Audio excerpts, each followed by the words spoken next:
मागचं सगळं कसं दिसतायचं? चुकलं थोडं तुझं, चुकलं माझं, थोडं माझंही. सगळं आवरून निघून गेलीस हे असे क्षण विसरून विखरून. विचारतात मला कुठं आहेस म्हणून.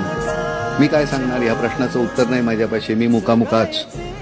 तू पेरलेले रंग ऋतुमानाप्रमाणे हजेरी लावतात तिथं, पण पूर्वीची रंगत नाही. उडबस होत नाही म्हणून सण सुद्धा येत नाही हल्ली. दारावरच्या सुकलेल्या तोरणातली आंब्याची सुकलेली पानं घोगरा आवाज काढतात वाऱ्याच्या संगतीत. बुजगावणी कालपासून शेतात गेलेत वस्तीला. तुझी सलगी आठवली, थोडी ओलावली होती.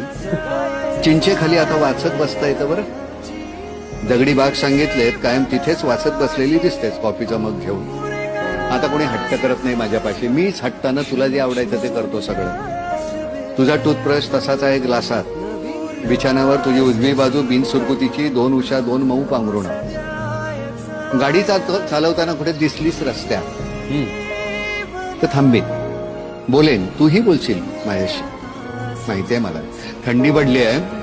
शेकोटी पेटवली होती अलीकडे मी, पलीकडे तुझी खुर्ची, आजूबाजूला 5 मित्र आपले शेपूट हलवत बसलेले. रोज सकाळी तुझ्याकडून देवाला चाफ्याची 2 फुलं वाहतो. देव म्हणाला तो तुला सुखी ठेवेल. मी रडत नाही.